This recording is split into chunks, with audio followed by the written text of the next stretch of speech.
가을이 되면 우리는 흔히 톡서의 계절이라는 말을 떠올리곤 합니다. 높은 하늘, 선선한 바람, 그리고 낙엽이 떨어지는 가을은 책 한 권 들고 앉아있기에 참 좋은 시기처럼 느껴지죠. 하지만 가을이 정말 톡서의 계절일까요? 이 질문에 대한 답을 전통과 통계의 두 가지 관점에서 살펴보겠습니다. 가을이 톡서의 계절로 불리게 된 데는 오랜 농경문화의 관습이 중요한 역할을 했습니다. 농사가 끝나고 수확의 계절이 다가오면 사람들은 마음의 안정을 찾고 그 여유로운 시간에 톡서를 즐겼다고 합니다. 중국 당나라의 문호한유가 아들에게 보낸 시 부독서 성남시에서 유래된 사자성어 등화가치는 바로 이런 문화를 상징적으로 표현한 것입니다. 이 구절은 가을밤, 서늘해진 날씨에 등불을 가까이 하며 책을 읽기 좋다는 뜻을 담고 있습니다. 가을은 풍성함이 주는 마음의 안정감과 맞물려 자연스럽게 톡서의 시기로 자리 잡았습니다.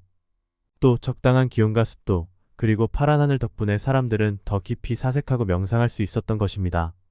그렇다면 가을이 톡서의 계절이라는 인식은 언제부터 본격적으로 자리 잡게 되었을까요?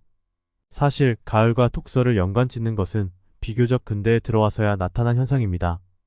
20세기 이후 톡서가 가능한 인구가 늘어나면서 가을을 톡서의 계절로 부르기 시작했습니다. 특히 우리나라의 경우 1920년대 일제강점기 시기부터 본격적으로 가을이 톡서의 계절로 자리 잡았습니다.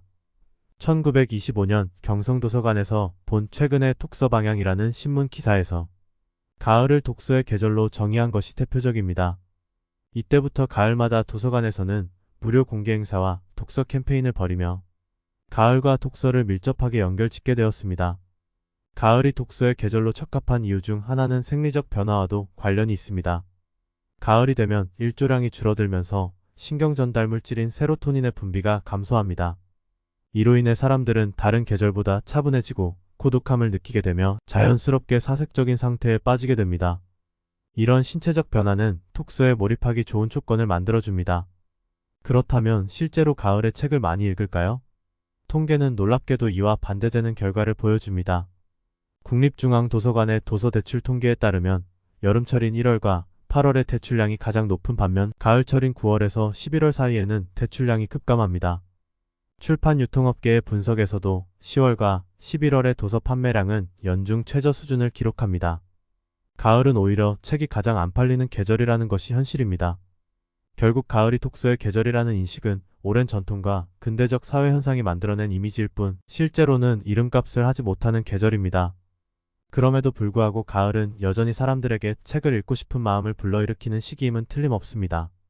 가을이 주는 차분함과 사색적인 분위기가 사람들을 책으로 이끌기 때문일 것입니다.